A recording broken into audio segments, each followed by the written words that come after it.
Welcome to my presentation. I'm going to present Chapter 11, Return and Risks, the Capital Asset Price Model. So I'm going to tell you what is risk return. Risk return is the potential benefit which is rises with risk according to the risk return trade-off.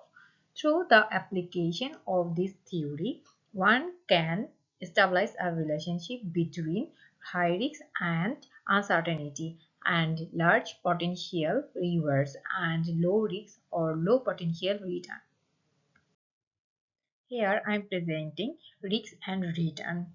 How the high risk and high return is the line graph and the low risk and low return in the bottom.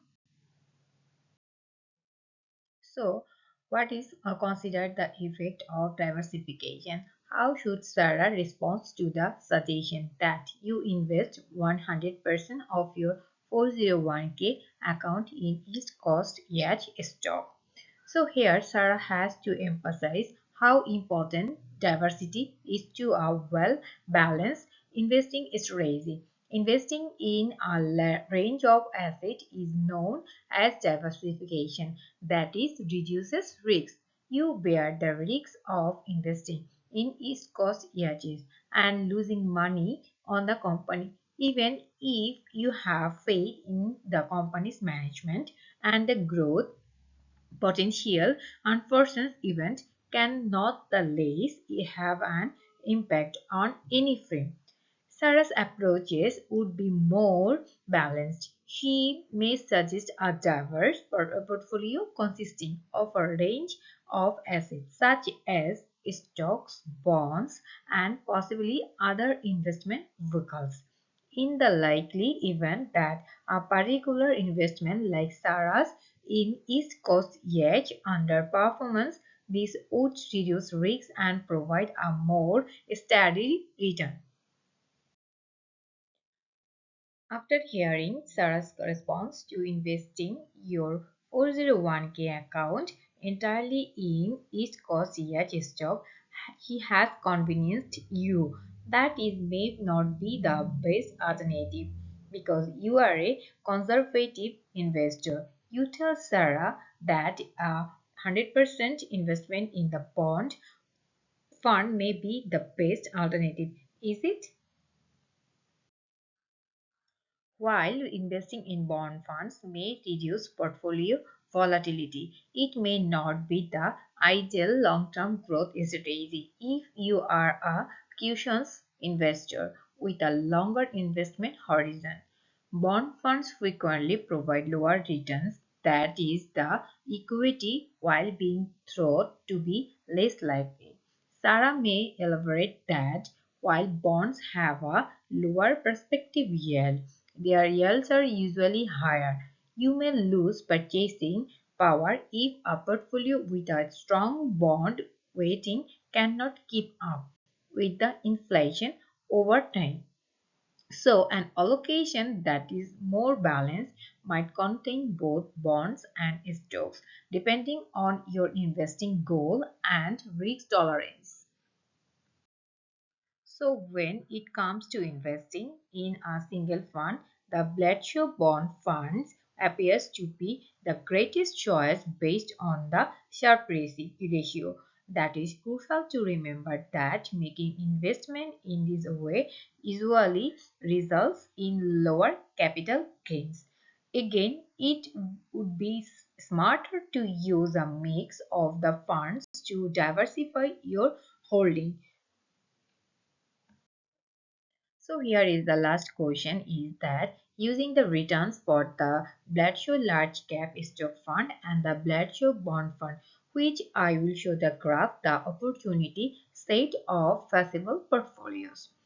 First of all, the opportunity set of potential portfolios is typically plotted, which is using a scatter plot with expected return on the GS portfolio's volatility, which is called risk, and on the YGS, each point on the graph represents, which is called a standard deviation, different portfolio allocation between the Bledsoe bond funds and the Bledsoe large cap stock funds.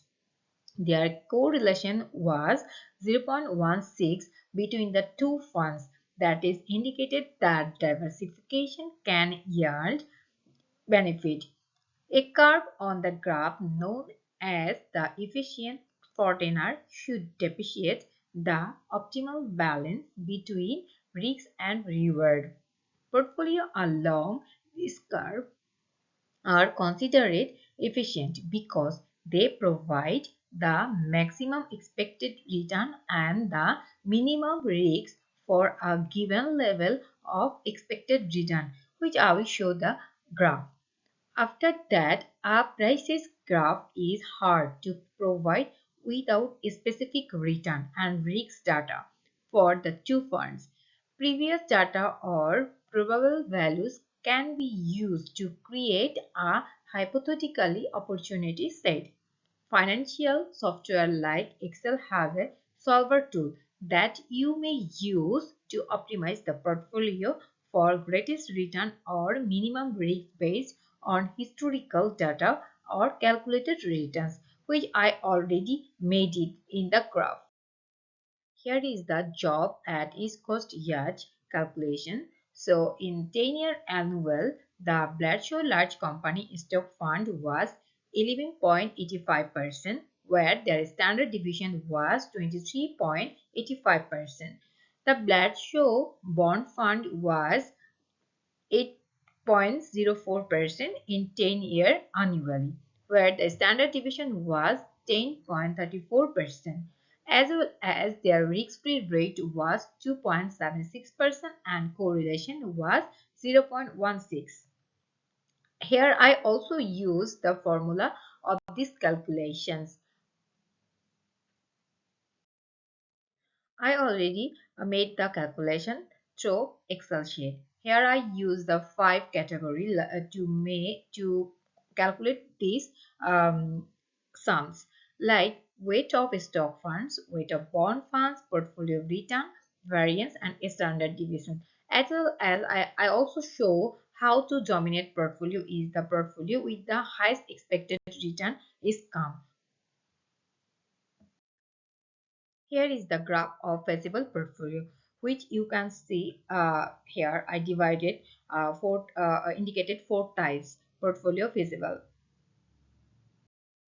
I already added another slice for portfolio allocation where I divided and calculated, which I already showing in the graph, like variance, weight of bond funds, minimum variance portfolio, standard deviation, weight of stock funds.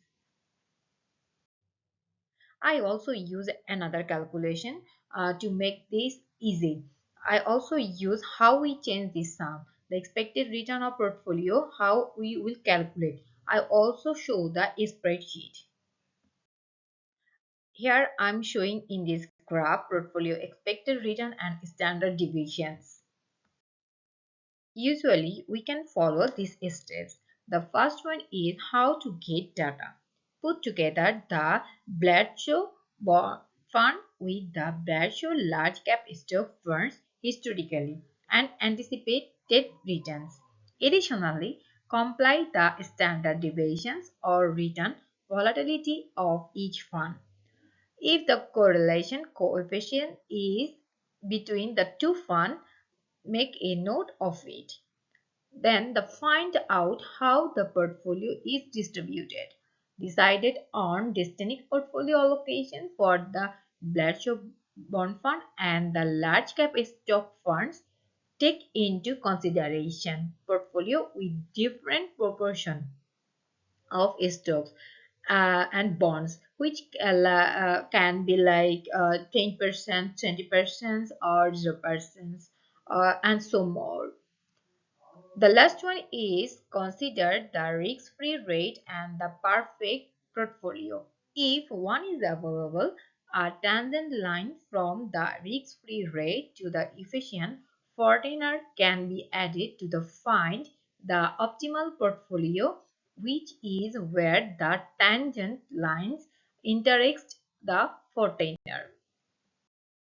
Above all, I made the summary that Given the high standard deviation in the past, it might not be the best financial choice when thinking about investing for your future, especially if you are a conservative investor. Even though you trust management to run the business and you should support your employer, he ought to convenience you that diversifying your portfolio will significantly reduce risks by holding stocks with opposite correlations. So, reducing your exposure to unsystematic risks at East Coast, yes. So, Sarah should definitely choose this.